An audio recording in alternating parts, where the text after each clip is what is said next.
Hi, I'm Greg. I'm the lead singer for Lipstick. And I'm Steve. I'm the bassist from Lipstick. And welcome to the Lipstick Panel.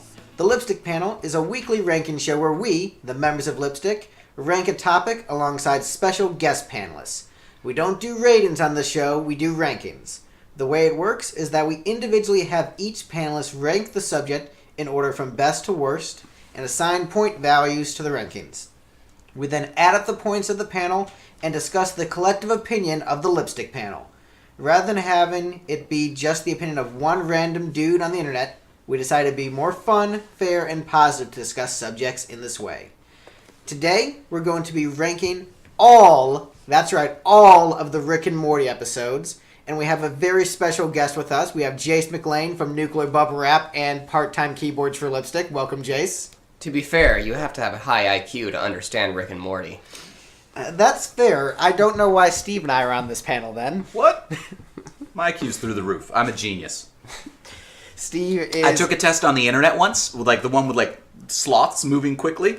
It said that my IQ is 135. I'm very, very smart. Steve is a genius. So, Mr. Genius, what is your experience with Rick and Morty, Stephen Smith? Generally, so I was in middle school when Adult Swim first became a thing. Me too. And so it was a fairly formative part of my childhood television watching experience. And in general, I feel like they have consistently been the ones who've put out the best programming. They put out, they're not consistently good, but they consistently have the best television programming. There's a lot of really good stuff out there, and there's a lot of absolute dreck on Adult Swim.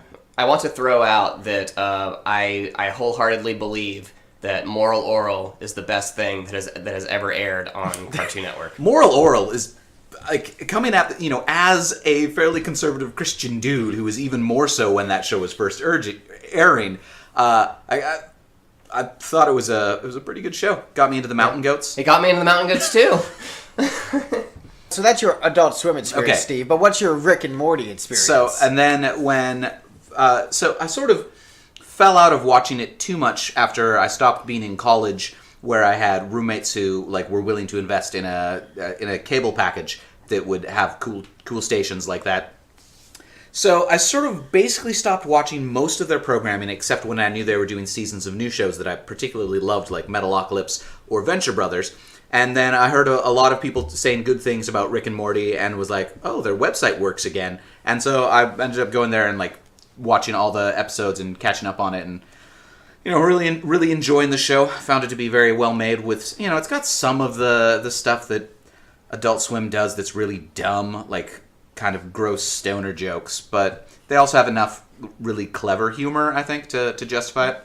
So yeah, it's a show that I've watched and enjoyed. So speaking of gross stoner jokes, that's a good transition into Jace, who is well known on the internet for his fantastical music videos containing gross stoner jokes. Yeah. So Jace, tell us about your gross stoner jokes and your experience with Rick and Morty and Adult Swim.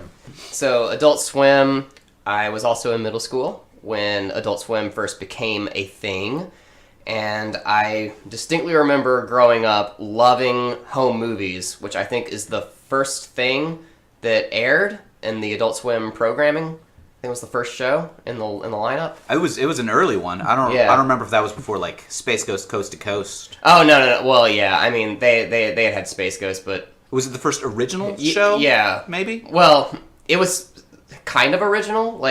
There were 6 episodes that were produced for another channel, and then the show was canceled really early on. And then Adult Swim picked it up, and it became a show for them. So it became one of their originals. Okay. But I think it was one of the, at least on weeknights when I remember watching Adult Swim, I think it was the first show that came on in the lineup.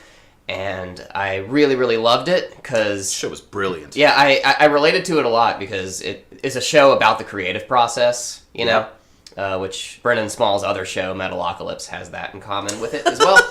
A little bit. I feel like the creative process in Metalocalypse is more detached from reality. Yeah. In home movies, it's very real and it's really down to earth. Especially considering the creative process for Metalocalypse is, metal band with unlimited budget. The actual show is Brendan Small in his bedroom with a bunch of amp sims. Yeah, yeah. Of course, he also did all the music for home movies, too. Yep. Which is cool. I grew up watching that, and I guess some... What were other things that were airing around that time? Aqua Teen. Aqua Teen Hunger Force. Yeah, shit like that. The Brack Show. Yeah, I kind of fell off the Adult Swim train, though, because a lot of it was getting too, like, lol random humor for me. Mm-hmm. You mean Tim and Eric? Yeah, like, not so into, like, randomness for randomness sake. That kind of show. So I fell off of that, and I got a lot more heavily into the Cartoon Network originals that started popping up. So you had Adventure Time and regular show early Wearing on. my Adventure Time shirt right now. Yeah. Excellent. What am I wearing right now? Oh, Fump stuff. So I'm wearing my church shirt. Oh, it's boring and plain. You're not wearing the Rick and Morty shirt I got you for your birthday. I try not to wear that one in public because children talk to me when I wear it, and that makes me uncomfortable. Like, why are you watching this show, kids? No, this is not for you. I'm sure a lot of kids watch Rick and Morty. Oh yeah. Yeah, I was talking about what now? Adult Swim? Oh yeah. So I didn't really watch much Adult Swim again up until Rick and Morty became a thing, and I'm kind of like a little bit. I'm kind of a person who shies away from just diving into to things till people start like saying to me like, you have to watch this thing, and like enough people have to bug me about it for me to finally be like, okay, I'll do it. So I actually watched Rick and Morty, and I liked it a lot. I don't think I like it as much as Adventure Time, but I do like it a lot. It's a lot easier to rank a show with 30 episodes than a show with 100 episodes, all of which are split into 2 mini episodes, though. Right. Yeah. So, my experience with, I guess, Adult Swim and Rick and Morty, I'll go back. I was also in middle school because we're all millennials of the same age group. Take that, Diamonds. Right? Oh, we are killing that industry. And napkins. Because paper towels are better. Because paper towels are already a thing. Right. Put And napkins fabric on a softener. roll, we'll buy them then. So, I grew up around the era of, I loved home movies. That was great. I made home movies as a kid, so I related to that. Yeah, me too. Metalocalypse, I had kind of mixed feelings on, but overall liked. I get compared to Dr. Roxo quite a bit. I don't do cocaine, but I, straight edge, still get compared to Dr. Roxo all the time. All the time. So many Dr. Roxo comparisons. It's the nose. Yeah, it's the nose. Aqua Teen Hunger Force is, when I watch it, it's not actually funny to me. I want to love Aqua Teen Hunger Force, but I don't. A lot of the Adult Swim stuff I really didn't care for, didn't like. I was more leaning towards the anime side of Adult Swim, where you had shows like Inuyasha, and then I realized that those shows were also bad, and I was just 14 years old and thought they were cool.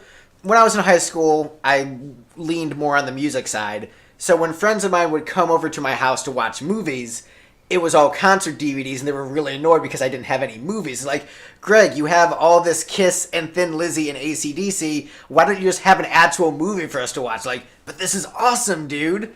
So I kind of missed out on that Adult Swim era that everyone else was really into. It wasn't really my thing.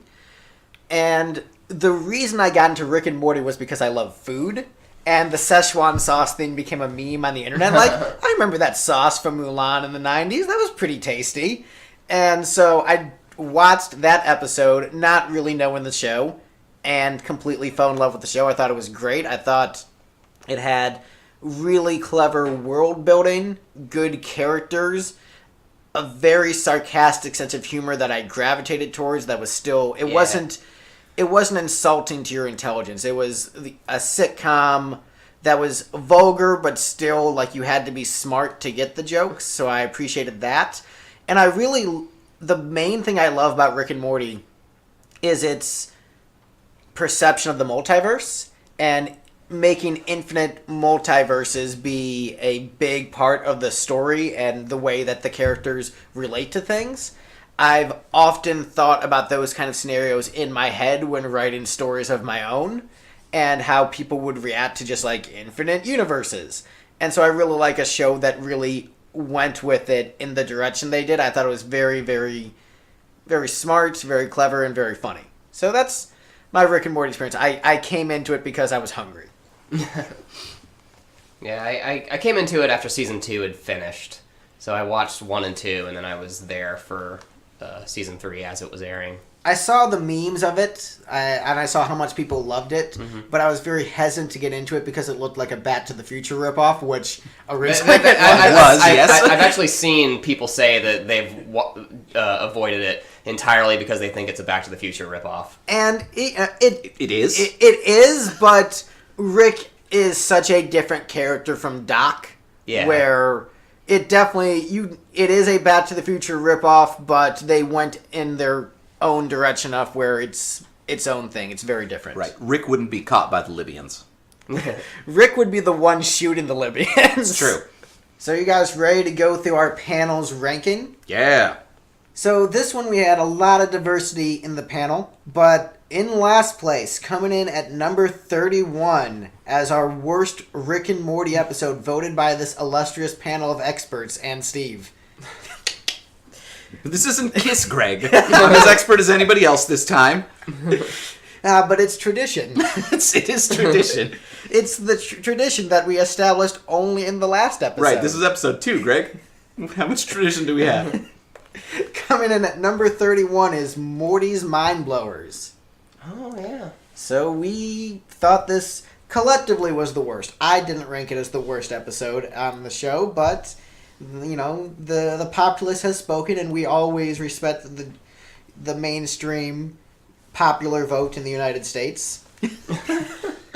This is a fairly swingy list just because there's such a broad range. So, on any individual's vote, the top one and the bottom one are so far away from each other that one person can influence the vote a lot. That being said, I voted this one to the bottom. I did not much care for this episode. I felt like a lot of the mind blowers themselves were they were as hit and miss as any of the interdimensional cable clips were. This one seemed more forced.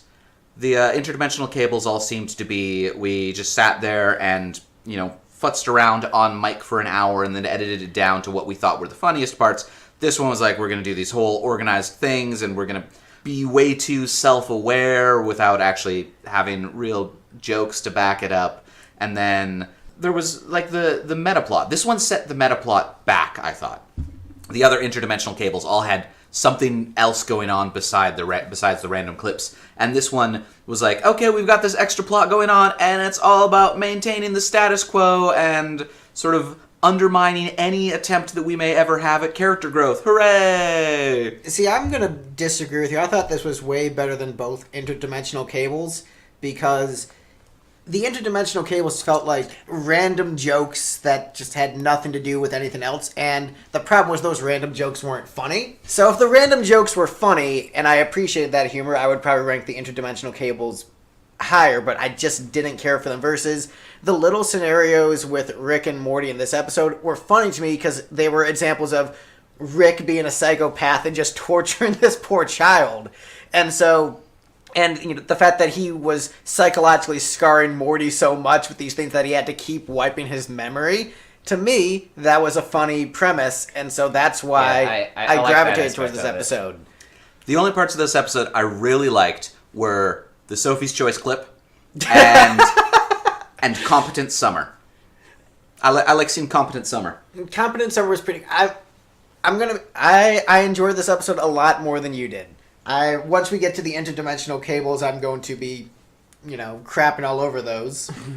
Which, speaking of interdimensional cable, coming in at number 30 is Interdimensional Cable 2, Tempting Fate. Ah, yes. This is the one where they're in the hospital. Yes. Yep. I think this one is much better than Interdimensional Cable 1. I do too. I actually thought that one was better than the first one. Just because I thought the plot with Jerry having to confront all this stupid shit with how he just can't swallow his own pride and he's just such a fucking idiot. I thought the penis plot with Jerry was great. Yeah, because... I like the penis plot, but I'm not so hot on just watching them. No, the cable bits are bad, like they are in the first one. I thought these cable bits were better than the previous one. The episode as a whole felt more like a filler episode, though. It was. I see any of these like interdimensional cable episodes as just filler episodes, and I'm not so big on filler episodes, except for Zim Eats Waffles from Invader Zim. That might be the best filler episode of anything that's ever been made. I'm okay with filler episodes in a situation comedy because that's kind of the point, is for it to be funny. I enjoy that there's an overarching plot in Rick and Morty, and it's a very good overarching plot. But I'm watching Rick and Morty for the jokes. And this one, the subplot about Jerry's penis, was funnier than the subplots of nothing in the other interdimensional cable episode. Yeah, the subplot's why I think that one is better than the first one. So Not that this list is reflecting our thoughts. Right. So next up on the list, coming in at number 29, the very first episode of the show, the pilot. Yeah. I mean, like, you don't really... Yeah, there's not really any show that's, like, known for how good its pilot, or even really, like, a lot of shows out there, people aren't praising them even because of their first season. Yeah, usually, really. like, even great shows usually take, half a dozen episodes to hit their stride. Yeah, yeah. Yeah, I think this one was just a little bit too broad of an episode, tried to cover too much of what was going on and didn't do a great job focusing on any of it. Plus, yeah, it was obviously like usually when you pitch a show to a network, you give them like a few synopsises of like, these are potential episodes that could exist, and this happens. The pilot episode just feels like it's one of those. It's just one of their like, here's an example of a typical Rick and Morty storyline. I think it did a good job of establishing what the show was and what you're getting into. But the problem is, it's not a very memorable episode. No, not at all. There's not big memorable bits like in many other episodes. It's just, here's establishing what the show is. It does a good job for that, but unfortunately, because it does so much setting up of what the show is, it just isn't as funny because they're too focused on the character development, world building, which you need to do, especially selling it to a network and a new audience. But it does end up ranking lower on the list because of it. Yeah. Mm-hmm. All right, so coming in at number 28, Rick Minutes, a.k.a. Interdimensional Cable 1. Yes. All right, this episode sucks. This is the worst episode of the show. I voted this dead last. I do not like this episode at all. I think this is the worst episode of the show. The skits aren't funny. I know what they did. Like, I know how the process for this episode went is, we don't feel like writing a full episode, let's just talk in front of a microphone and then animate it. But the problem is, it's not funny. The improv isn't funny. It's just, it is a bad episode. The bits with Summer and Morty are very heartwarming and really great character building stuff. But unfortunately, that's like a minute of screen time in this episode. The rest of it is these really awful little skits. It is bad. I hate this episode. See, I thought the character building was what made this the best of, honestly, not great series of 3 episodes. There was actual character development here, unlike the other ones. Jace, do you have any opinions on Rick Minutes? Not particularly strong opinions, other than I'm just not a fan of like the. I mean, like I like interdimensional cable as a concept, but it's just like, I'm watching Rick and Morty more for the world building and the super neat like sci-fi stuff, and I'm just not really into an episode where they're just sitting there doing improv bits into a mic and picking them and making like a sketch comedy show out of Rick and Morty. It's like a clip episode you've never seen before. Yeah. I'm watching Rick and Morty for the jokes, and I want the jokes to be good. The jokes in this one suck. That's why it ranks so low. Next on the list, number 27, ABC's of Beth. Yeah, no one liked that episode. I think I liked it. I enjoyed it too. I think it's a weaker episode, but there's still enough good bits where I liked how horrifying it got as it progressed. I really appreciated the escalation of just like, that got worse. Yep. So I dug that. I enjoyed how creepy that theoretically perfect world became. So I enjoyed it. I think it's good seeing Beth get some character development too, right? She's is, largely an underdeveloped character in this show. I think she gets an appropriate amount of development. I don't think she's necessarily underdeveloped, but I think it was a good character building episode for her. I think most of her, other than this episode and a little bit of the one with the deer, most of her character development is just sort of as a foil to Jerry, though. Like, she doesn't usually get a chance to exist as her own independent character that has, agency in the plot. That dog needs to calm down. My roommate's dog has no music in his soul, just volume. Are we going to do it? Put him out for a little bit and then check on him. Yeah. Put him out and, I guess, check on him periodically. Yeah. I think that might be what we need to do for other episodes. Yeah. Just because he whines a ton, and it's like, I know we're going to get a bunch of comments, like, how are you guys so cruel to that dog? He's honestly just sitting in a room. This way. You're going out. How about that momentum, man? Right? This is going to be a long episode anyway, so... Remember how I was talking about how I was really hoping to not edit this one a bunch? Right? You're going to edit it so much. Right. All right. Coming in at number 26 on the list, the Whirly-Durly Conspiracy. I don't have anything really to say about this episode. It was a middling episode. Yeah. By the time we reached the third season, there was really no real character development that went into this that hadn't already been done, and it was an okay just episode. Stuff happened. Yeah. I think I ended up ranking quite a bit of season 3 stuff lower, just because I think I do believe that overall season 3 was weaker than season 2. A lot of stuff in season 3 felt like it was just kind of like a typical like cartoon sitcom kind of show going on, whereas season 2 had a lot of stuff in it that sets Rick and Morty, and season 1 too, but like there's a lot of stuff about Rick and Morty that sets it apart from things like, Family Guy and American Dad and South Park and that kind of stuff.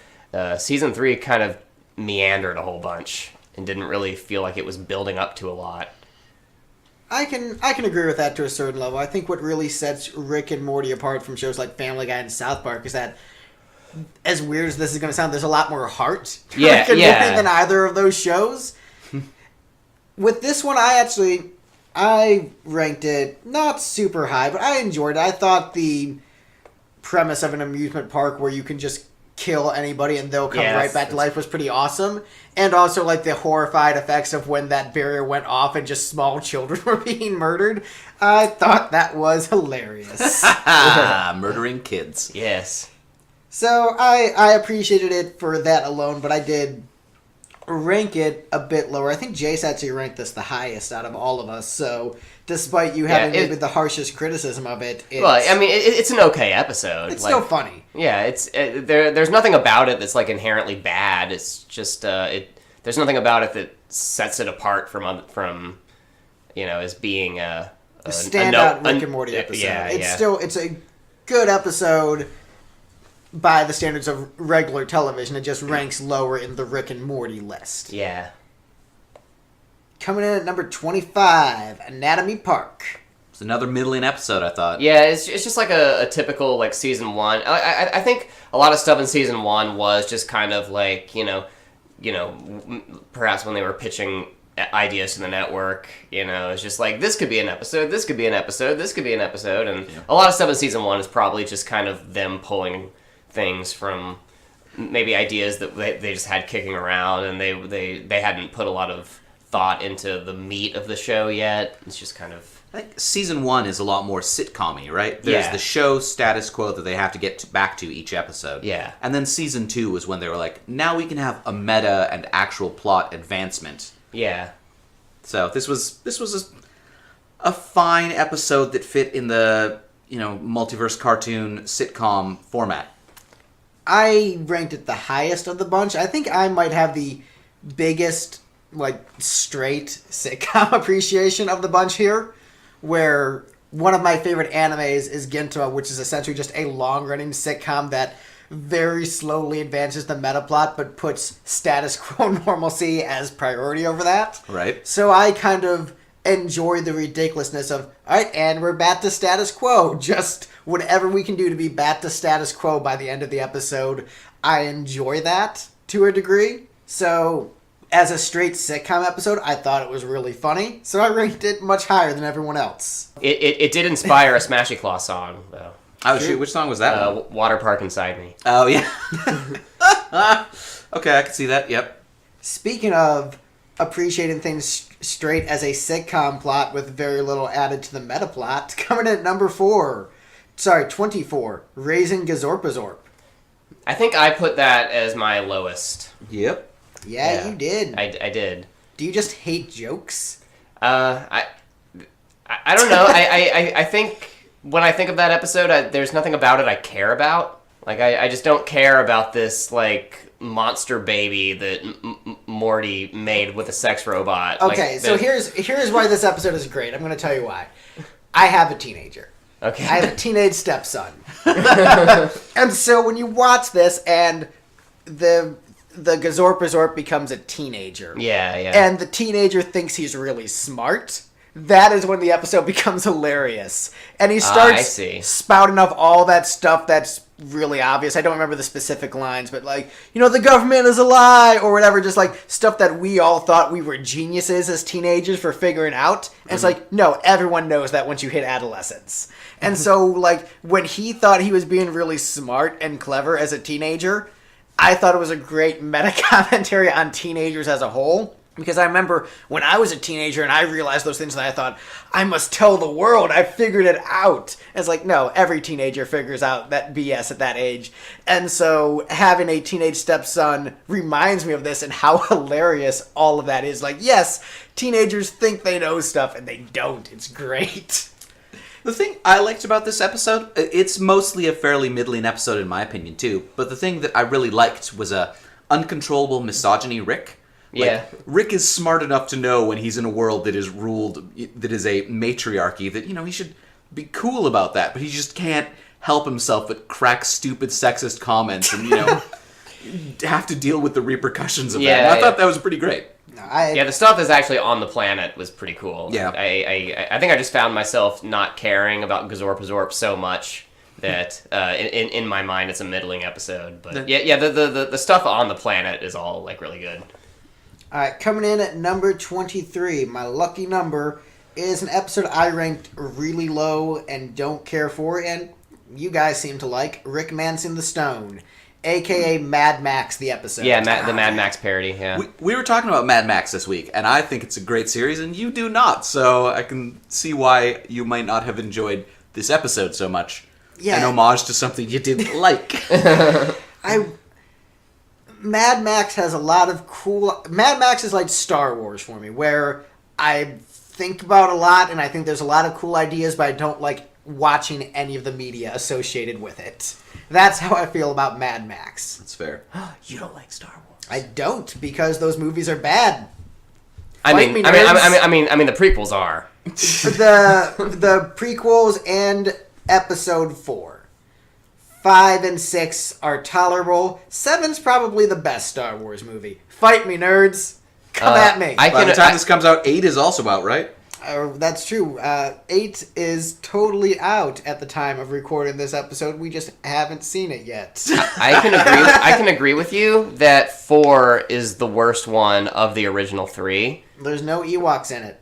It also was directed entirely by George Lucas, which means, and George all the ones Lucas is a by bad George filmmaker. Lucas are bad. Yeah, all the ones that are made by George Lucas are bad. But back to Rick and Morty and why this episode isn't good Star Wars. Is because I don't care for the visual aesthetics of Mad Max, and this is very much a Mad Max parody episode. But even more than that, a lot of the character development in this episode felt really forced. And they were really hammering hard, like, oh, the kids are being affected by the divorce. It wasn't as funny as previous Rick and Morty episodes, and the character growth felt way more forced than previous episodes. And this was when I started to get a sinking feeling in my stomach, like, oh, Season 3 might not be that good. And there were other episodes that made up for it, but after the great debut episode of Season 3, that big comeback April Fool's episode, to see this one was a huge disappointment. It does feel like to me a little bit that like they wrote the first episode of Season 3 and they basically just like put all of like their energy into it and then just kind of dropped the ball on the rest of the season. Not that the rest of the season's like horrible or anything, but it's not really like after how amazing season 2 actually is. You know, coming like season 3 feels a little bit like a lot of like afterthought episodes. My thoughts on this episode, like, I did think oh no, Beth and Jerry are getting divorced. Yeah. That whole thing, like, that got really tiresome by the end of season 3, but I think addressing it this early in the season was an alright move, and I give this one a lot of extra points for good use of Summer. Like, yeah. Summer, I feel like is a really underrated character, and she had some particularly good lines in this episode. Like that whole exchange of, the dude is talking about, like, during the boomy boom times, and she makes some comment about, oh, did the boomy boom times destroy all your wordy books? You mean dictionaries? Like, that was one of my... Like, she has a lot of really good background lines where just, there's quick quips that, if you don't pay attention, they go right past you, but they're... Yeah. The best dialogue. It was a good Summer episode, and I do enjoy Summer episodes quite a bit. So the best joke in this episode comes at the very end, where they're sorting out their scrap metal, and the neighbor is giving Summer crap for putting it in the blue bin. So I live in the burbs now, and my neighbors give me crap over where I put my trash can. It has to be hidden behind the bushes. If it's in the driveway, that's against the zoning codes of the housing commission in our little cul-de-sac, and I have to put it behind the bushes. Yeah. And it's so dumb to say, whatever. It's like a foot difference. It is a foot difference. It's in front of the bush or behind the bush, but they're like, it has to be behind the bush. And so as someone who has annoying neighbors in the burbs, I felt that joke with such rage in my heart. So, like, there's the little things like that where they really just hit you hard with the truth of the world that we live in. With things like, yes, your neighbor is going to be petty and complain about something stupid about what bin you put your scrap metal in, or teenagers think they're really smart when they find out the government is out to get them. It's like, those things are, I think, the most brilliant parts of Rick and Morty. And there's another episode that has a really brilliant statement about society, which we'll get to much later on this list because it's very high up. And I'll discuss that then. But coming up next, coming in at number 22, Meeseeks and Destroy. I don't like the Mr. Meeseeks episode. I ranked it the highest of the bunch. I thought it was funny. Yeah. I was fine with it. I docked this one a lot of points because I enjoyed the Meeseeks part of things, but whatever adventure Rick and Morty themselves were on, the I don't know which one's the A plot, which one's the B plot. I'm going to call that one the B plot because I don't even remember what it was. That is the one where it's like a Jack and the Beanstalk thing. That episode is great because of how horrifying Mr. Jellybean is. That's why I ranked this so high, where Mr. Jellybean tries to rape Morty in the men's room. I thought that was hilarious. I thought that entire thing. So was as a rape victim, I thought that was hilarious. You have the darkest sense of humor, though. So That's of course true. You're into that I kind have of the thing. darkest sense of humor because I have the darkest backstory. So I'm watching this like, oh yeah, this reminds me of old times. But it was hilarious.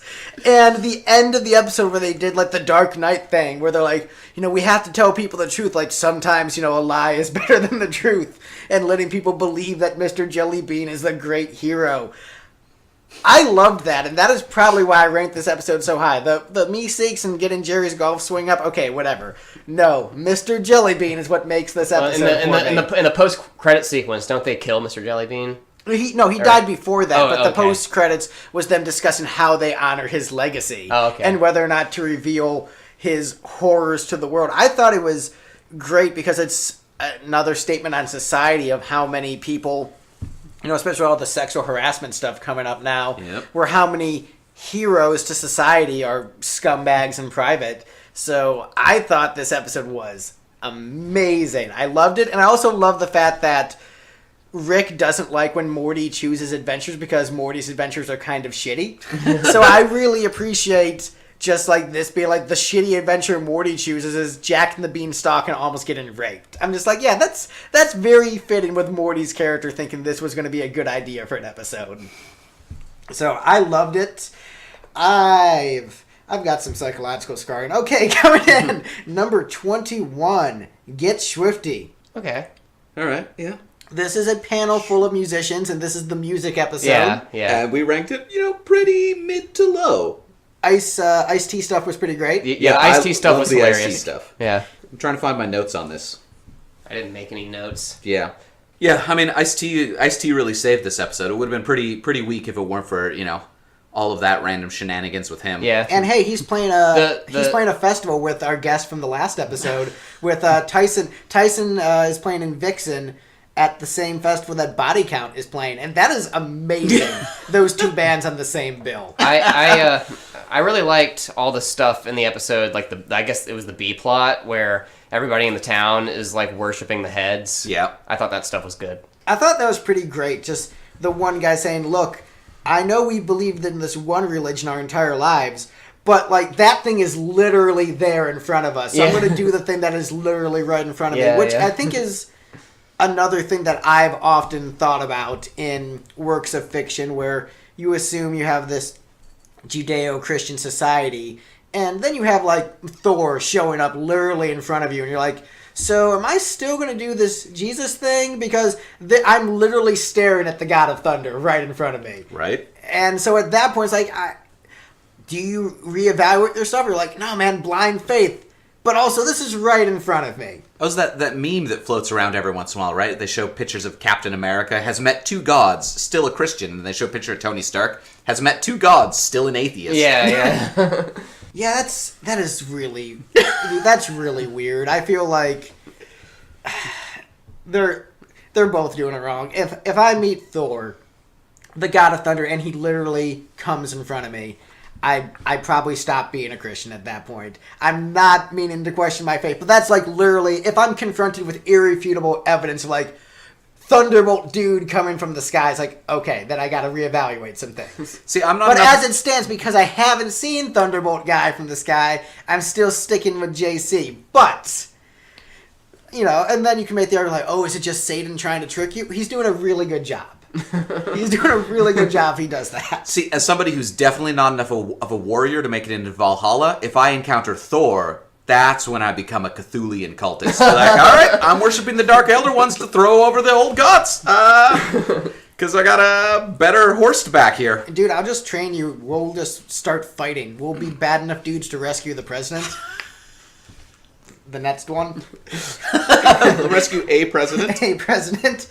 We'll rescue Barry. He did a good job. Barry Obama. We're not going to get political on this show. All that we will say is things. All right. Any other comments on Get Swifty? Yeah, I mean, it's okay, but, even though we're all musicians, I think we all just kind of see it as a middle-of-the-road kind of episode. To be fair, the music wasn't good. No, I mean, intentionally not so, as well, so... Actually, I'm going to give you the best part of the episode and the most savage part that devastates all three of us. When Morty says to Rick, "You're a musician?" And Rick says, "Everyone's a musician, Morty." It's so savage because especially in the time where we live in, where most musicians don't make their living doing music. Yeah. That was the most savage line in the episode because we know so many musicians who are great, who are very popular. Some musicians I know that play arenas on the weekends are driving for Uber during the week because they don't make enough money doing music. I'm not going to call them out by name, but there are some musicians that I know that have their day jobs during the week. They're electricians, they're working at Advanced Auto or wherever they're working during the week. And they have Advanced Financial. Right, or Advanced Financial. They have these huge, huge bands that so many people know and think, like, this band is amazing. And they are working crappy jobs during the week like the rest of us. And it is... So that line of "everyone's a musician," Morty, is like so savage and so true. So regarding intentionally bad music, isn't one of the Needlejuice records is going to be the least wanted music, right? Yeah. Which is intentionally bad music, but it's intentionally bad music done right. It's so bad that it circles back around to good. You're like, oh, there's so much depth and greatness to it. Whereas this intentionally bad music is... Literally, they grabbed a cheap keyboard, put it in automatic house mode, held down two buttons, and then mumbled It's like over a Wesley Willis song. Yeah. Except Wesley Willis is also good. That's the trick with intentionally bad music, is in order to do intentionally bad music, you have to be good at music or at least passionate about it. Yeah. Like, the people who did the Least Wanted music, they were good at music, and they worked hard. Yeah, they knew exactly great. what they were doing. Wesley Willis, I mean, he wasn't good, but he knew what he was trying to do, and he was passionate about it. And that passion, like, makes it grip you. Yeah, it does. Like, you hear Rock and Roll McDonald's, and it gets stuck in your head. Yeah. Get Swifty, you're like, all right, okay. How did that song go that I listened to 30 seconds ago? Yeah, I don't even remember it. Something about take off your pants and panties. Yeah. I mean, I really enjoy when music is catchy. That's why I'm having such mixed feelings on that first Smashing Pumpkins album. Oh, that's going to be a later episode. That episode's like 8 episodes from now, Greg. Spoilers. Edit that. Anyway, you were saying. All right, I'm just moving on to the next one. Fair enough. Coming at number 20 on the list, the Rick Churian Morty date. Name is so bad. It's... what episode even is that? That was season 3 finale. Yeah, that is the one with the really muscular, angry president. Yeah.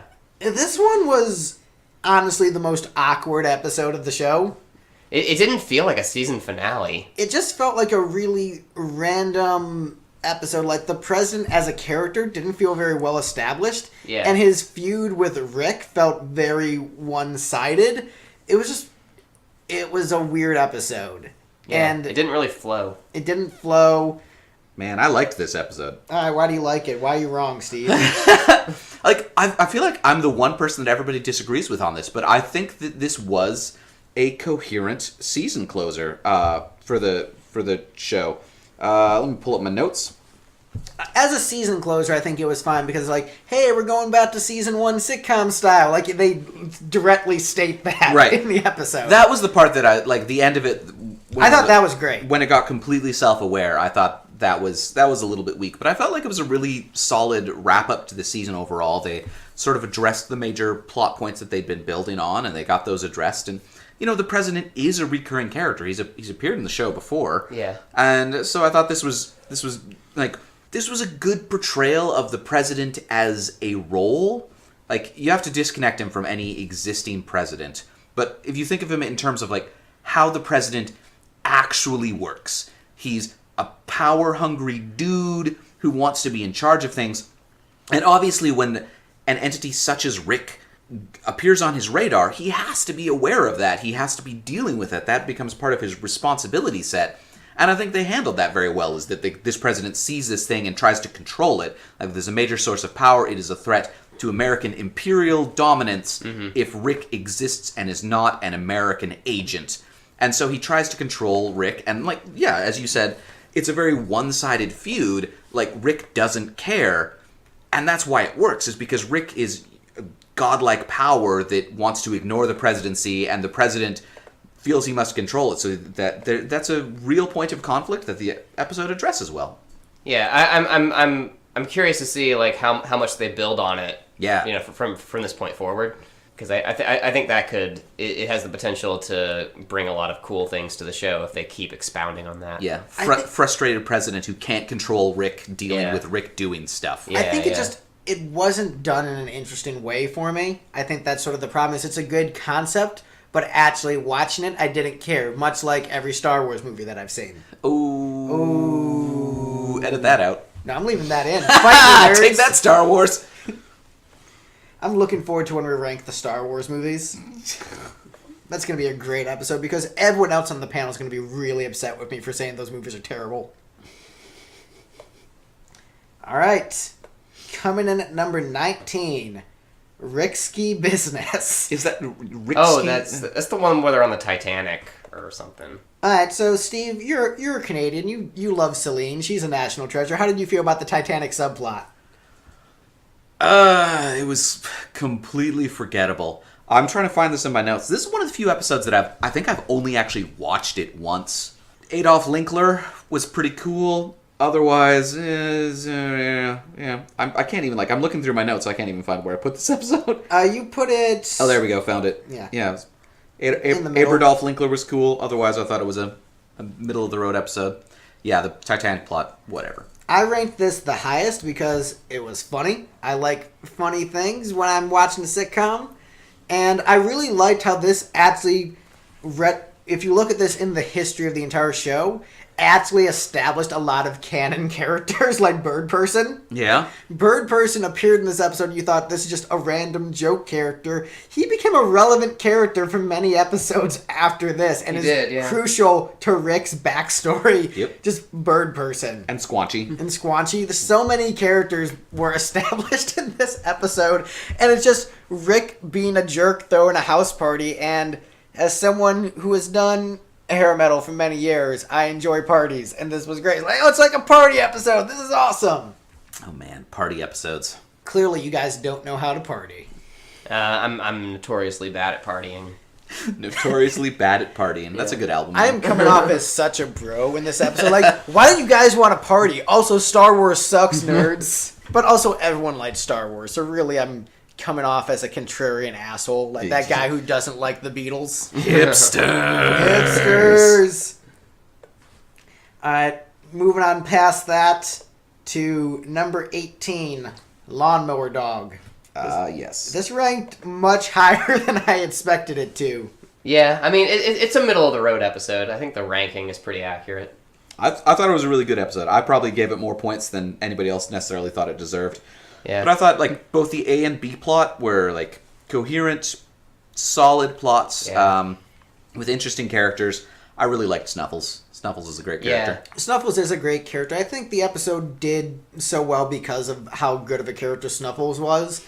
It felt like another one of those self-contained episodes, but this was a better one because you really cared about the arc of Snuffles. Of the self-contained episodes in season 1, I think it was one of the best ones. Wait, is Snuffles the right name even? I'm suddenly second-guessing my notes.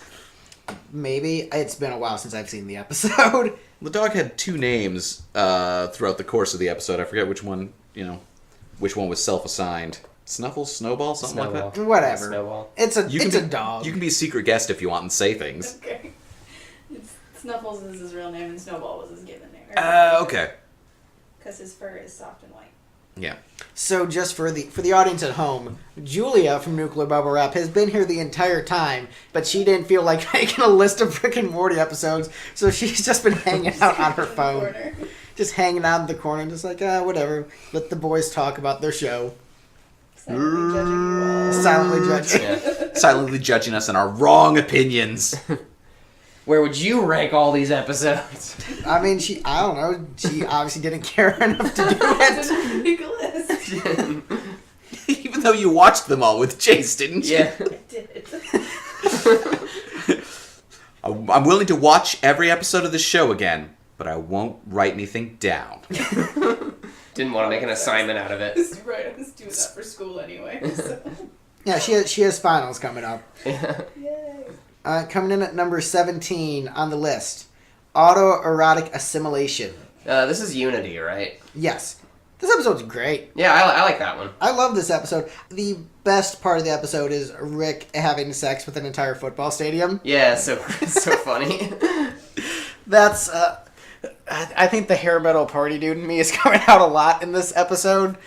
Once they reached Unity's planet, I kind of became a little bit meh about that plot. Yeah, the B plot in this one was pretty weak, but Yeah. Yep. the A plot, I thought Unity was great, just establishing Rick with an ex-girlfriend. I thought that was a good episode. Yeah, I enjoyed and it's the episode that confirms that Rick is pansexual. So there you go.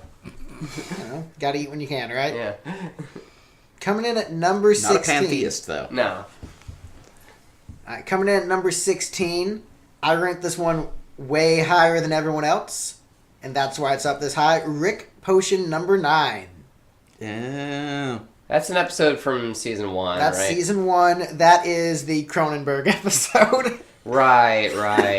I gave this one some bonus points retroactively for the later callbacks to Cronenberg World. Yeah. Like, if it had just been, like, a one-off thing and they'd never mentioned it again, yeah, that'd be a pretty mediocre episode.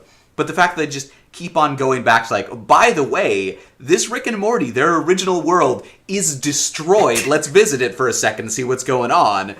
Yeah. I think that's some good world building. I there. think it's great for all those reasons, but also great because of how it ended the episode. Like, nope, status quo. Right? Like, Well, status quo, kind of. Status quo in just like a dark and ridiculous Yeah. kind of way. yeah, no, I thought it was fantastic for all of those reasons. A lot of the stuff in the middle wasn't necessarily super great, but all those things make it rank really highly for me. Coming in at number 15, Pickle Rick! Pickle Rick. Rick. Obligatory shouting of that phrase. I loved this episode. I was looking forward to it for a long time when I saw the original concept art of Pickle Rick. Yeah. And I was just patiently waiting for a Pickle Rick episode. The stuff with the therapist, I really hated. It was way too serious. Yeah, it's... And legitimately serious. It was the most serious parts of the entire show where it felt like an actual therapy session. Yeah. But they did such a good job of making Susan Sarandon seem like an actual therapist who wasn't making BS. And that was really frustrating because I wanted to be comedic and it wasn't comedic at all. But she's also a poop eating therapist too. Right. But the scenes with her were still just completely serious without any sense of humor at all. And it made it really awkward. But all the other stuff in the episode of just Rick, like, killing a cockroach and then messing with its brain and then building a body from a rat exoskeleton and fighting Jaguar and the end of the episode where Jaguar randomly comes at the end to rescue them from Concerto. So that's my thought with this episode. I thought it was a pretty alright episode. I think the fandom sort of ruined the concept of Pickle Rick by being obnoxious about it, to the point where even the show felt the need to tell him, stop shouting Pickle Rick all the time.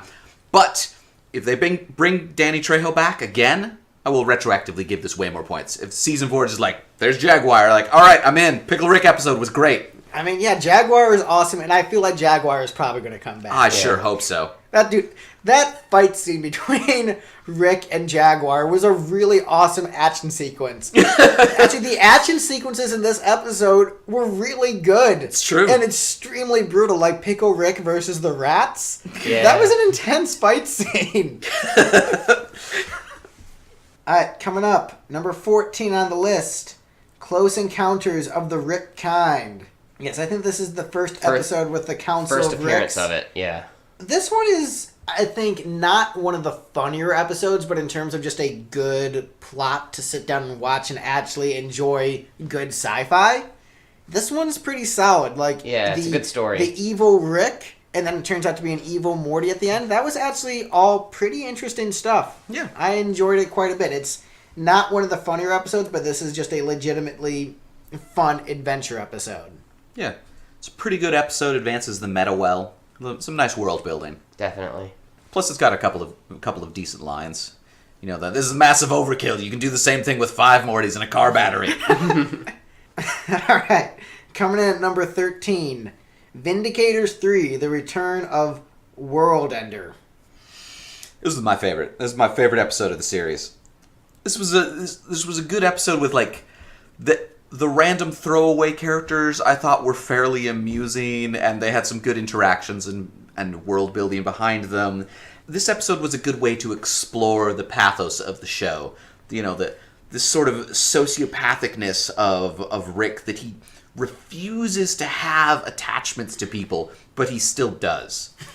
And I think they did a good job of exploring that with him, just like, you know, forced into a corner. He has to admit, like, okay, maybe I do think Morty is cool, and I would, like I love Morty and want us to not die for his sake, kind of thing. And then, they invert that whole thing, like, nope, turns out it was, talking about noob. Right. I enjoyed this episode because it's another example of Rick just being a terrible, terrible human being. It's true. And just the fact that the episode just turns into a saw trap because he got really drunk. Right. And ends up killing all of the Vindicators. I thought that was really awesome. I also do really love competent Morty. I like when Morty gets into these things and he knows Rick so well that he's able to deal with issues, which I think is a big part. Nice touch. Which is a big part of why I didn't like Interdimensional Cable 3, Marty's Mind Blowers, because that undoes the whole idea. like this episode really sets up that Morty has been spending so much time with Rick that he knows all of Rick's stupid crap and knows how to deal with it and what Rick's going to do when he's drunk. And then they're like, no, by the way, though, Rick just erases all of Morty's bad memories when he feels like he needs to. Yeah. I actually kind of like that they did that because, in a way, it helps establish the standard of nothing is sacred. Like, I am still waiting for an episode where the original Rick and Morty we've been watching for all these episodes just die and are just replaced by a different Rick and Morty. Right. I feel like that is going to happen at some point, and I'm really just waiting for them to pull the rug out from under us and have that be a thing, because they've survived a long time. I worry that will be a shark jumping moment. Like, I think that's good when there are fan theories saying, like, oh no, the original Rick and Morty have been dead for ages now, where, like, people have this whole idea that, like, that's how it's actually going. But once they confirm that in universe, I think that'll be an indication that things are winding down. Perhaps.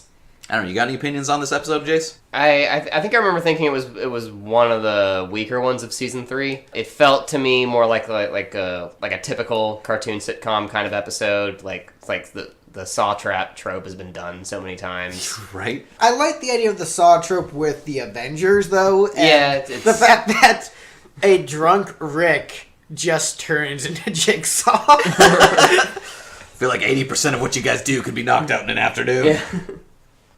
Alright, coming in at number 12, Total Recall. Okay, I'm gonna just toss it out there. I love Mr. Poopy Bunghole.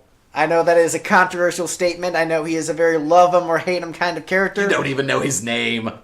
Mr. Poopy Bunghole, right? Poopy Butthole. Poopy. I thought it was Poopy Bunghole. No. You've been watching too much Beavis and Butthead. Right? I was I about to guess say, I you're have. thinking Cornholio there. Alright, well, Mr. Poopy Butthole is still a great character. And the reason why he is great is because of this episode. And the fact that he was supposedly there the entire time and actually is a family friend and not just a made-up figment of their imagination. That is why he is great. Yeah. I thought that was a great rug pull on the audience, but I don't like the character himself. The fact that they keep bringing him back to, like, awkwardly segue between seasons. If they had left him dead, I thought this would have been a much better episode. Yeah, I kind of wish that that Beth had just killed him, and like she just has to live with that for the rest of her life. I mean, it's still bad for her that he lived and he knows that she did that. So The post-credit scene where they show him doing physical therapy and just, like, cutting ties with the family is great. If they had just, like, stuck with that, be like, he's out of the family's life now. He doesn't interact with them. Well, he still is. He just acts as a segue between the seasons where it's like, hey guys, have fun waiting 2.5 years for more episodes. Right. Like, because people get excited when they see Mr. Poopy Butthole, and then he just tells them, hey, I'm going to disappoint you. You're going to wait 2.5 years for more episodes. Yeah. I think that's great and a good way to utilize him because he isn't interacting with the family, and just using him as a segue, I think is fine.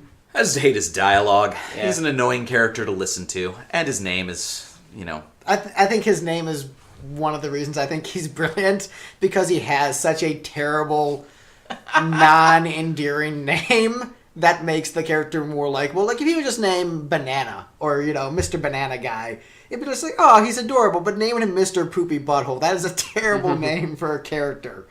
And that is why I think he's great. I always feel like a lot of the toilet humor in the show is trying too hard, I think, is a big part of it. And that's a prime example of it. They're like, aha, we made a poop joke! Ah! I think I agree with Steve here. I think some of the toilet humor is amazing, like in the Rick Shank Redemption, where he keeps on saying he has to go take a shit. It's always after something really intense happens. Right. And so I think that's great.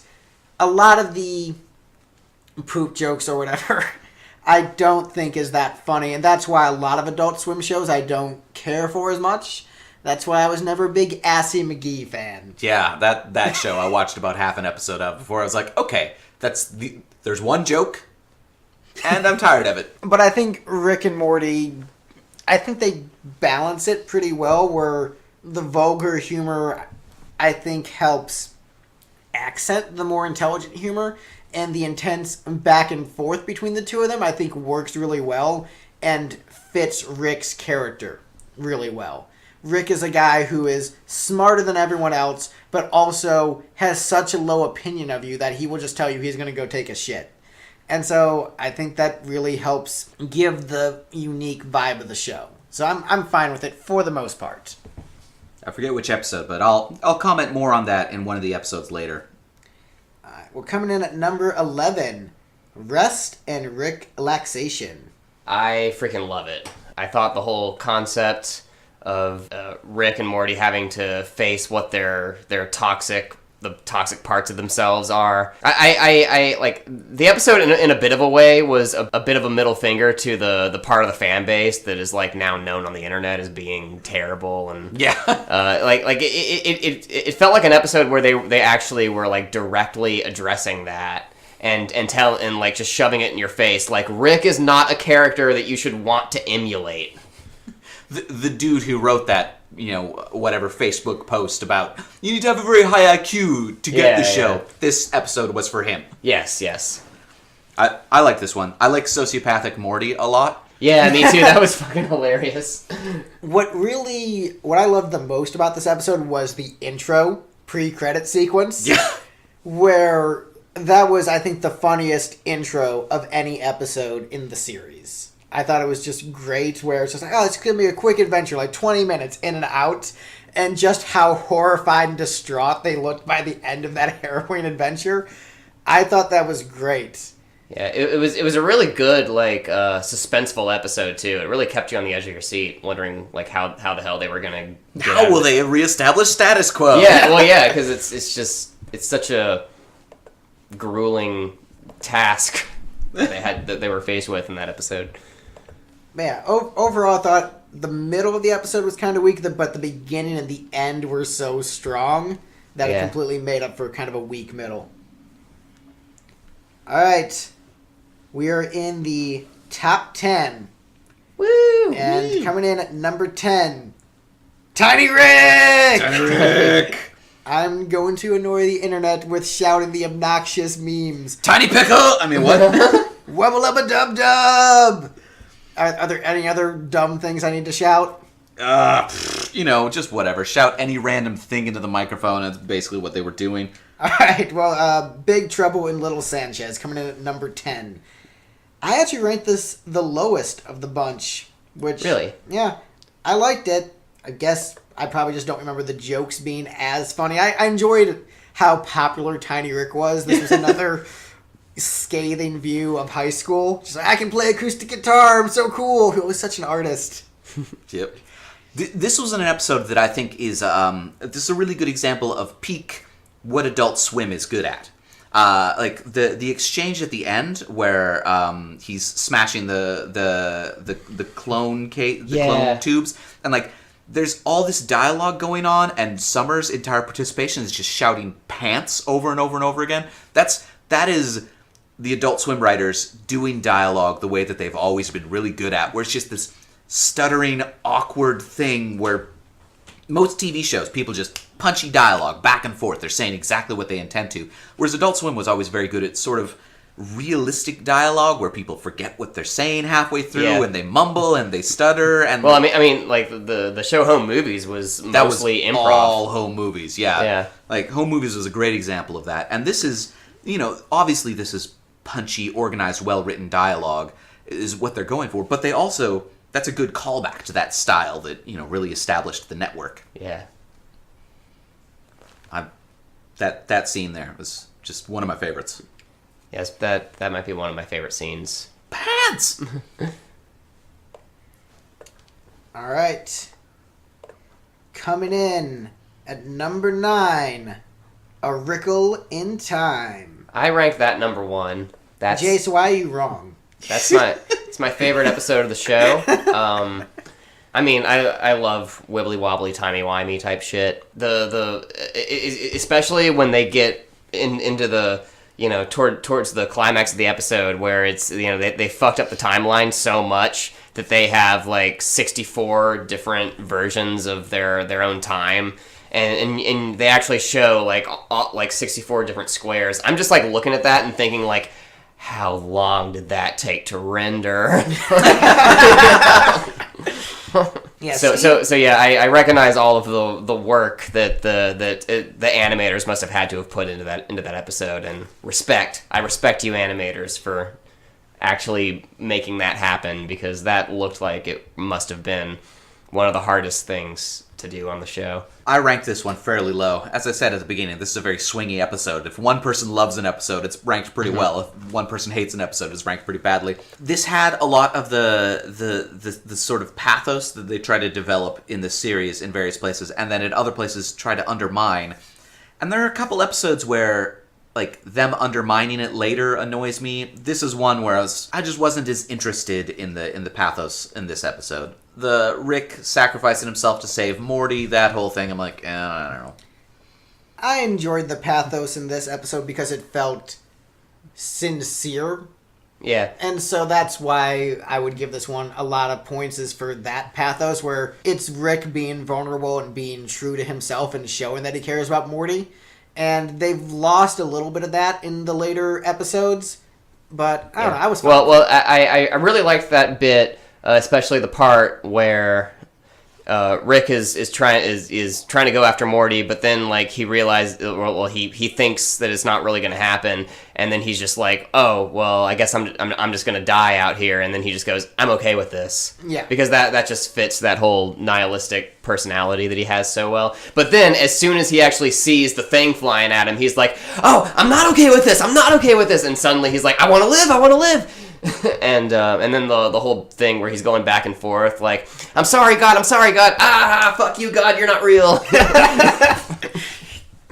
Yeah, that was pretty great. So I think him swinging around to, like, he's, so staunchly does not believe in the existence of any sort of God, and then him suddenly pivoting. I thought it wasn't very true to the character of him being like, no, on second thought, I'm going to hope that God saves me. Like, that's not who he is. It does feel out of character, but I also thought it was a funny joke.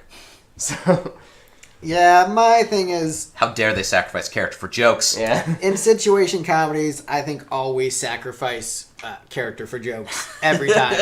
That is the most important thing. Like, was it funny? Like the Our-Man Tanzarian thing that everyone hates on The Simpsons?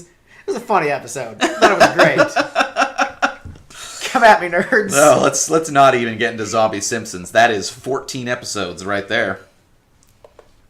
All right, well, coming in at number 8 on this list, M. Night Shyamalan Aliens. Yeah, I liked that one. Greg did not. Is that whole simulated universe thing? I'm really into, especially with the songs that I'm currently writing for my upcoming Nuclear Bubble Wrap album. I'm really into the whole idea behind the universe being a simulation, and it's a fun thing to think about, and I think about it a lot. So it was really, really fun to see the characters thrown into a simulated universe, but it was like a really, really, really badly simulated universe. Right. So in my cupboard right now, I have a box of raisins. The tagline on it is "Craving some raisins." Jerry gets a lot of crap for his bad slogan, but clearly it's not that bad if people are still generating that kind of thing. I just didn't think it was that funny. That's why I ranked it low. I'm the sitcom guy. Nah. I'm like, how are the jokes? I do kind of like there's no Morty in this episode, really. Oh, yeah. In terms of actual reality that exists, Morty just doesn't exist in that one. Coming in at number 7, Something Wicked. This way comes. I loved this episode as well. I just love these puns. Yeah. So this is the one where the big thing that sticks out in my mind is the whole thing with Summer working in the cursed item store for the devil. And then Rick is like basically trying to compete with him with a business that gets rid of curses on cursed objects. Like I just love this whole exchange where like Rick is trying to outdo the devil. You're willing to hire a teenager. What business that does that isn't evil? I do like Summer character development and Butterbot, so those make this an instant classic. With this episode, it felt very predictable, the premise of like, oh, the main character's edgier than the devil. Like, that felt like a very predictable premise. They still did it well, but that premise in particular felt very predictable and obvious. So that's probably why I ranked it a little bit lower. I still think it's funny, but it felt a little too on the nose. If you think about it in terms of like the overall flow of the seasons, though, this was still a season 1 episode. Yeah. It's like, to me, it's one of the best season 1 episodes. Yeah, I'd agree with that. This is where they start to get out of it's just miscellaneous adventures that we pitched before the show even launched. Here's something actually, delves into the characters and gives them more depth. Yeah.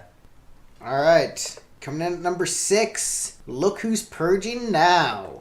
We just watched that episode last night. I love that episode. Episode's great. I honestly don't really have anything bad to say about this episode. I love the ending of it where I forgot what that girl's name is, but she goes to like the hoity-toity rich people who just run everything, and she just like murders all of them, and Rick is joining in on it, and they're literally like overthrowing the bourgeoisie, and like I'm watching that scene and I'm just going like, how do people think this is a right-wing show again? Oh no, I was all about the proletariat rising. Yeah, dudes. This was I gave this episode a lot of points because I think this is one of the ones where they did music right. Mm-hmm. Like Get Swifty, the music just was bad. Yeah. But this one, this was one of the ones where they thought about their audio, their sound design, and they matched up music that worked well with the episode. Like, they even call it out. They break the fourth wall. Like, what is that song that we're listening to? Like, for whatever reason, the soundtrack is audible to them. I guess the robo-suits play it, but it's a catchy song. It works well with what they were doing. The best part of this episode, like, with Rick and Morty, my favorite parts are more just, like, the subtle jabs of absolute truth. And when Morty is forced to listen to that dude's screenplay... Oh my god, yeah. I think the bits about the truth of like society and the entertainment industry that I get from Rick and Morty working in the industry at the low level that we're all in, I have had friends who have we've been to screenplay parties. It's true. It was a good screenplay. There was wine and cheese, so that helps a lot. Maybe if this dude had offered Morty some wine and cheese, things would have gone much better. Yeah. But I think anyone who has worked in the entertainment industry long enough gets a pitch of a product from a friend or someone who's not even a friend, like a casual person they know a little bit, and their art is just irredeemably bad. Mm-hmm. And you want to find something nice to say about it, and you can't, and it hurts you, especially like with me, because I try to be a very positive person. Well, I try to look at the bright side of things, and I always try to encourage people to follow their dreams. And then someone just shows you something that is just so bad you don't have anything nice to say about it. That screenplay, like, that little bit touched me so hard. And I know that there have been people who have thought that about my art. And that's a valid opinion to have. Like, if you don't like lipstick, there's a lot of reasons not to like lipstick, even though we're great. The thing that I also loved about that was how... like Morty was just like struggling to find something nice to say, and then the guy's like, I want criticism I want to learn how to be a better writer, and then so like Morty gives him like an actual criticism, and then he just like flips on him and kicks him out of the house, right? And then the bit where Morty kicks him down the stairs, and right? You want me to cut to 3 weeks earlier when you're alive? I actually forgot what the writing of that screenplay was like until you mentioned that. And that reminded me of how much I hate pretentious writers. A.K.A. Quentin Tarantino movies. That's right, nerds, come at me. Reservoir Dogs was his one good movie. It was the one movie where his out-of-order storytelling actually benefited the narrative. Come at me. One of these days, an army of nerds is gonna come at you. Right. You're gonna wake up one Please do it. My band needs more followers. Say nasty things about me on the internet. Give me some press. We need more followers. Even if you were literally just following us around with pitchforks and torches, follow us. The second album has not been selling as well as the first. Please say mean things about us on the internet. Come at me, nerds. Come at me, nerds. What is this, a song about food? We got we've been getting slaughtered on the second album in terms of album reviews and sales and illegal downloads. It has been illegally downloaded more than the last album. which is, great that more people are listening to it, but Nerds, also... come at us with $1. Yes. You stole the album. Just give us some money, please. We don't even mind. We just want to get paid occasionally. Right? We have lost so much money to illegal downloads. It's ridiculous. Where's Lars Ulrich when you need him? All right. Sleeping on a pile of money. Coming in at number 5 on our list, The Ricks Must Be Crazy. This is the one with Stephen Colbert. I enjoyed this episode, but I docked it a few points because this is an example of, in a lot of ways, the people who make Rick and Morty not being very good at science fiction. Or at least, like, hard science fiction. So, as I like science fiction a lot, but I get very judgy of it. I like Asimov-style science fiction where it's basically just nerdy logic problems. Whereas this is one of those ones where, like, here's what our things are like. I'm like, okay, this is fantasy. This violates so many laws of thermodynamics. Yeah, it's a neat idea, but if you think about it for 2 seconds, like just the science isn't there. How dare they? How dare this sitcom have bad science? How much Red Dwarf do you watch? All of it. Okay, their science maybe isn't all that great either, but they don't. But you know what they do great? Jokes. You know what's great in this episode? Jokes. That's the trick, is they don't delve into it. Anything that doesn't work in Red Dwarf, they're much better about just hand waving away. Like, oh, this is like, don't ask questions. This thing just works. It's basically magic. Whereas this is one where they try to explain how it works in a way that doesn't work.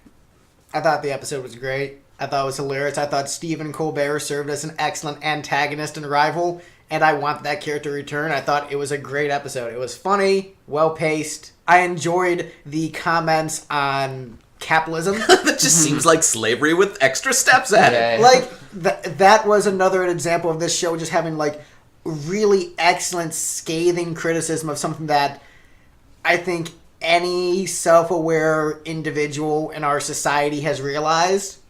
Like, that's I love that this show is saying out loud things I've thought in my head for years. Like, everyone's a musician, Morty. That just sounds like slavery with extra steps. Like, all those little things. It's great to see that someone else thinks that, and that person actually got to be successful. As opposed to just fuming over, this is a terrible society we live in. Have you guys watched Community? I've watched a little bit of it. I know it's also Dan Harmon. It's also Dan Harmon. It's also really good. Yes, it's on my to-watch list. We're ranking it next week. No, we're not. Yeah, if you like that aspect of Rick and Morty with just those little quips of dialogue that are a little really scathing commentaries on society, you'll love Community. I watched most of whatever the last season they aired before Hulu got expensive. And by expensive, I mean charging anything at all. Yeah. So my thing with Community is that when that came out, I was in community college and it felt too close to home. Like, I'm not ready for this. Like, I work in an office right now, and everyone in there is recommending I watch The Office. I am not going to. It's going to crush my soul too much. Yeah, I have to wait till I'm a bit. You might like Community now that you're out of college, though. Right. Now that it's been a solid decade since community college, I should be all right. Ironically, you should have been watching The Office while you were in community college. Look, I'm making a lot I actually was watching Community while I was in college, so. I'm making a lot of poor choices in my life, like trying to do glam rock in 2018. So, there are things that we could be doing better, Steven. I started watching The Office while working in an office. To be fair, I was working in a network security office, so that was weird. I also started reading Cyberpunk while working in network security. I was like, this is a terrible genre. I mean, it is a terrible genre. But speaking of scathing criticisms of society, I ranked this episode as my second best episode, and I'm kind of disappointed it isn't in the top 3. This episode is amazing. Rick Lantis mix-up / Tales from the Citadel. Yeah, that's a really good one. This episode is great. This is one of the best scathing criticisms of modern society I have seen in a long time in any form of media. I thought all of the beats were great. Like, the thing with racist cops. Yeah. That was amazing. Just, like, all the things about, like, capitalism and stuff in there. The simple Rick thing. Yeah. Just everything about it was so good. After that episode aired, I saw a lot of stuff from the right-wing side of the fan base. They really, really hated that episode. That episode was amazing. That is one of the best episodes of television I've seen in a long time. And I think it was really good for just the statements on society were brilliant. And I also love that it opened with like a Joe Walsh Eagles song. Just like, I just burst out laughing. It fits so well. Like, just Joe Walsh? What? All right. I was down with that. I enjoyed that episode a lot. I felt I was less invested in the, scathing commentary of how capitalism works things, but I thought it was just like a really solid episode that... It was very world-building. Yeah, it was weird in that it sort of felt like it was both a really important world-building episode and absolutely 100% a filler episode. They're like, we're going to cut away from the important stuff and just talk about this other thing, which maybe isn't important. I don't know. There's a couple of call-outs that we're probably going to explore in Season 4. Like, I thought it was a good episode. Oh, yeah, Evil Morty at the end? Yeah, Evil Morty, yeah. That is very... I think he's the main villain of the show, I guess? Main antagonist, at least. I mean, Rick is the main villain of the show. That's fair. But yeah, there's probably going to be some pretty heavy Evil Morty stuff in Season 4. Yep. But yeah, I thought this episode was great. This is one of those episodes where Season 3 was really middling for a lot of people, and people were saying, oh, Season 3 is not that good. But then with this episode, justified the rest of Season 3 for me, where this was so good. Any other faults I had with Season 3 were completely made up for it with how strong this episode was. I agree. All right. Coming in at number 3, Morty Night Run. Yeah. So this has the Flight of the Conchords guy in it. I love Flight of Conchords, David Foey. Yeah. I wrote that joke down. Yeah, that's good. I was like, I gotta tell this joke, it's funny. The best part of this episode for me was the video game. And oh yeah, Roy. Yeah, and mainly just the one joke about Rick living off the grid, and he doesn't even have a social security number.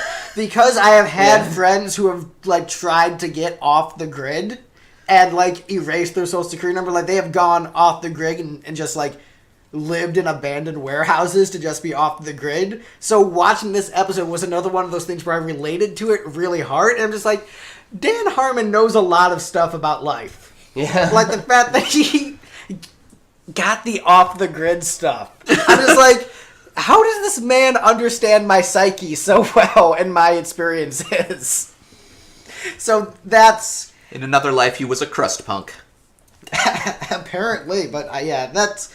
Honestly, the rest of the episode, I'm not as into, but that one joke, like, skyrocketed it pretty high for me. I liked the song a lot. The Goodbye Moon Man song. It was good. the psychedelic trip? Yeah. So, Jace, you loved this one, right? Yeah. So, actually, I was going to bring up, one, the Roy game is, in a way, a little bit like what some people describe DMT trips to be like, where you actually, like, you take the drug and then you actually, like, live a whole other lifetime, and then you come... there's an Adventure Time episode about that, too. So a fun fact about that, in high school, there was actually a gas leak in my basement, and I had that experience. Really? Yeah. I lived an entire other lifetime. I had like a midlife crisis and everything. It was weird, and then coming back to reality is like, oh, I don't have a daughter anymore. Well, that's sad.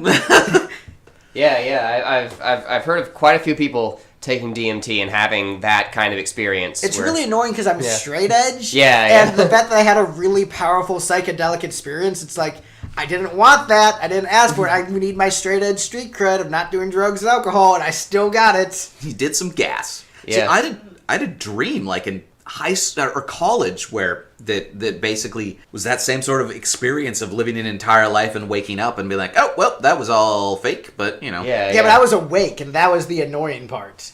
And then you just come down.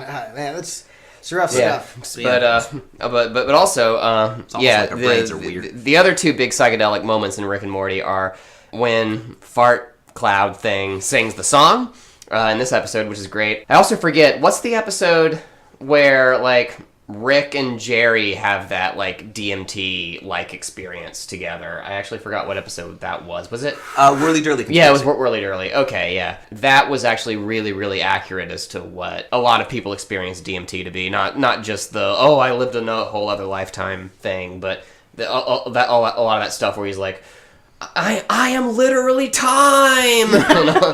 Yeah, that's pretty great. You actually can feel like that. And so yeah, I can tell that the people who animate Rick and Morty have done a lot of psychedelics. Oh, and there's in the one where Fart is singing the song. There's a really, really cool moment where they do a little homage to Pink Floyd's The Wall. Yep. Just in that little bit where with all the changing butts morphing into other stuff. Yeah. Which was basically about half of the wall. Yeah, but they actually copied that animation style from the What Shall We Do Now segment. Yeah. Honestly, I think this one should rank a bit lower than it does, but man, that off the grid joke is pretty great. I was also going to say, what's his name? Crumbopulous Michael. I think that was a really good one-off character. Alright, coming in at number 2 on the list. I voted this as my number 1 episode, and I think this is by far the best Rick and Morty episode, hence why I voted it number 1. Right. But it didn't get ranked number 1 by this illustrious panel of experts. The Rick Shank Redemption, coming in at number 2. Okay, so that's season 3 premiere, right? Yes. Yep. That is the best episode. Of I do love that episode. I loved the bit where we're in Rick's memories and we can see his memory of where he was on 9/11. And if you're paying really close attention to the sound, you can hear Rick in the background saying, "Oh, they're going to use this to take away our freedoms." Yeah. That's. This episode was the most perfect episode of the show, where every scene worked. It was funny throughout. The scene where you had Rick's fake backstory actually felt sincere and you cared for a second, and then the rug was pulled out from under you and it was great. The pacing of the humor and the action in the latter half of the episode was solid. There was all the world building stuff with Summer and Morty together, and the interactions between Rick and Morty in the episode where he was calling Morty an idiot and Morty shooting him with the gun. Just all of those individual things were great. And the Szechuan sauce. This was your entry points. This was my entry point. And what I did was this was the first episode I watched, but then I went back and watched all the episodes in order, and it served as both a great introduction to the brilliance of the humor and pacing of the series, but it also it's a really good climax to everything that had built up before that. It's in my opinion, a perfect episode. I don't have anything bad to say about it. I have 2 bad things to say about it. I didn't much like how it completely undercut the previous episode. I think there was some good build up in the season 2 finale where they're like, all right, Rick is sacrificing himself for the sake of family because he actually cares, and then this one they're like, on second thought, no, psych. He did it great for his own evil reasons, and also the end of episode rant. I get that was a callback to the end of the pilot, but just those rants aren't funny to me. I thought the end of episode rant was funny, and I thought them undermining the ending of Wedding Squanchers was great, because the ending of Wedding Squanchers didn't feel authentic and true to me. It felt very forced and trying to be dramatic, versus I love going back to status quo sitcom.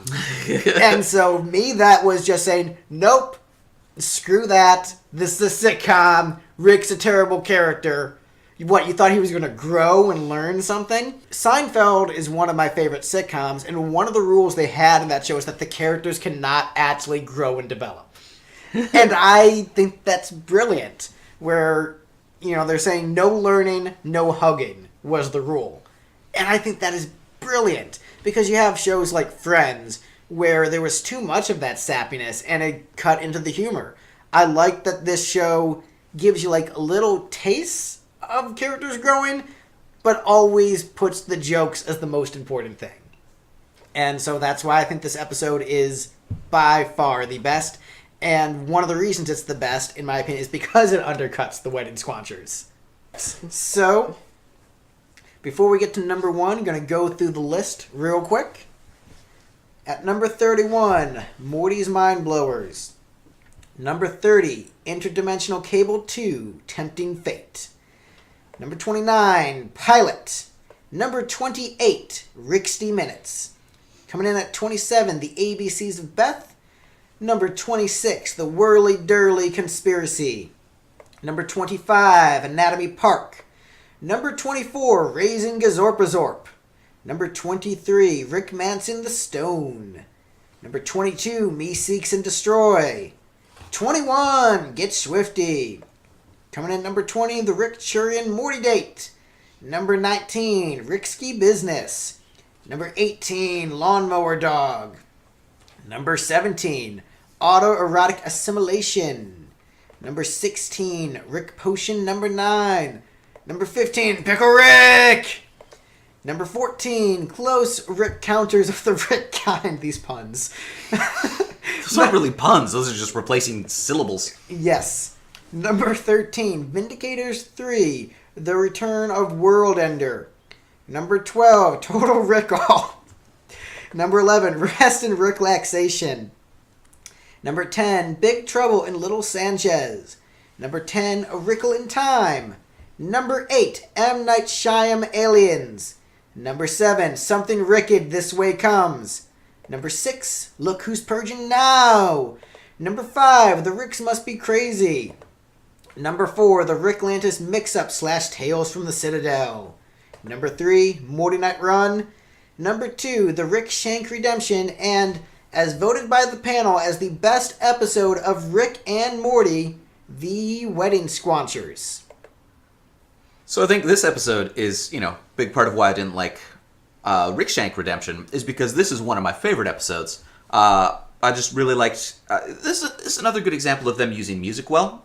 So I had not heard the Nine Inch Nails version of Hurt prior to hearing the Johnny Cash version. Really? And even Trent Reznor, he said that, he thought that's a Johnny Cash song now. And I agreed with him. Like, I listened to that version and was like, Cash did it much better. But it worked really well as a musical cue in this episode, I thought. Like, they started playing it, and it was like, the first time I watched it, I was like, man, the Johnny Cash version of the song is better. But in context of the episode, I was like, man, this is good. And that made me really love this episode. So when the next episode completely undercut it, I was like, well, that was a really great moment. So my thing with that is, it felt too much like every other show with that moment of the Nine Inch Nails Hurt song, which is a great song and fit the scene very well, but it didn't feel like Rick and Morty. It felt like another show with characters growing and developing and Rick having, some actual growth as a character, and I didn't like that. It felt like any other dramatic show I might be watching, and it didn't have the same cleverness of the average Rick and Morty episode. It just felt like I was watching standard television, and I don't watch Rick and Morty because I want to watch a standard drama. I want a scathing criticism of society, funny jokes about multiverses, and just really dark humor. And this just felt like, oh no, I'm sad, I need to learn something. And it wasn't done in a way that felt like I hadn't seen it before in a bunch of other shows. And so because there's so much about Rick and Morty that feels fresh and new, that felt very much like something I'd seen before. That said, it was done very well. And this is one of my favorite episodes also. I think it's great in terms of the events that happen, the world building, rest in peace bird person. But I thought it was very funny. But in terms of the events that happened, it was intense and you felt them. So I understand your love for it, but for me, I dock it a couple points because it's not what I'm necessarily looking for in Rick and Morty, and they do so many things so much better, and I've seen so many other shows do the same kind of thing. One of my favorite authors is Rich Burlow, however you pronounce it, the guy who writes Order of the Stick, the webcomic. And one of the things that he talks about sometimes is that the point of narrative is you take a character and you push them to their extremes until they have to break. So he said this, well, in the middle of an arc with a character that was much beloved by the fans, but was clearly a villain. They loved this villain and wanted to see him succeed, and so he kept on pushing the character until he broke. And that was always the intent of that character. And, you talk about you don't want to see Rick grow as a person, but I think it's important. In order to be a fully fleshed out character, he needs to be pushed to that breaking point somehow, where either he has to grow or he has to die. I think Rick can grow, but it didn't feel like authentic growth for him. It didn't feel like the logical solution of what Rick would have done in that situation. Rick, based upon his personality in the past, is more of a fighter and more of a trying to screw over other people kind of guy. And so his response to that situation didn't feel in character with him. And so it felt like too big of a jump for me.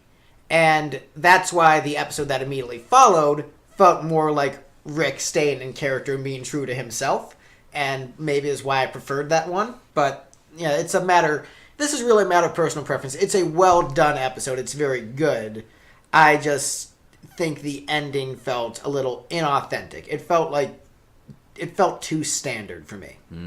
Yeah, I would say I like the episode pretty much like up until the ending, where it felt like it was kind of floundering and wondering what it was supposed to be doing. Like it was almost like the writers just had no idea how to end it, and they were just like, what do we do now? we hit the climax of the season, and we still have 10 minutes left in the episode. What do we do? Yeah. Yeah, it didn't feel like it was going anywhere particularly interesting. Like, does anyone really want to watch a Rick and Morty where Rick is quiet, somber, and reflective?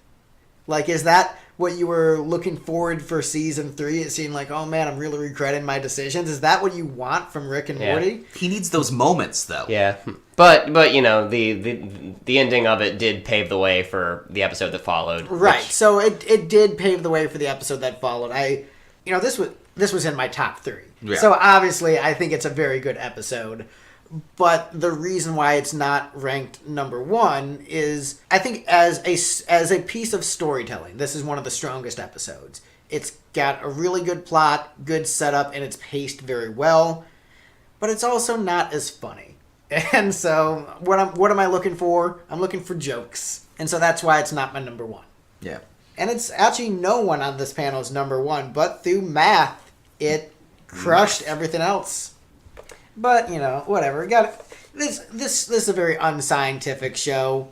It doesn't matter. It's a list show on the internet. Your list, as the listener, you have a very different opinion than us. You want to hear people talk about things that you like, and that's what you're here for. You don't care if we're wrong or whatever, or you do care. I have strong opinions on rigor. All right, well, that's our show. Thank you so much for joining us. We want to thank Jace and Julia from Nuclear Bubble Wrap for being here the entire time. Yes. Tell us, what do you want to plug? What do you want to sell to the internet? Okay, so my primary thing that I do is I'm in a band called Nuclear Bubble Wrap. We do psychedelic nerd rock. We sound like, kind of like if Ween and They Might Be Giants had a baby. So if that sounds like a thing that interests you, look up Nuclear Bubble Wrap, and we got some albums to check out on our Bandcamps and Spotifys and all that stuff. Me and Julia also do a side project called Holy Bong Water. If politically charged song parodies sounds like a thing that interests you, check out Holy Bong Water. I also have formed a record label with my friend Austin, who's in a band called Smashy Claw. The record label is called Needle Juice Records, and we're currently putting out the new King Gizzard and the Lizard Wizard album, Polygondwana Land.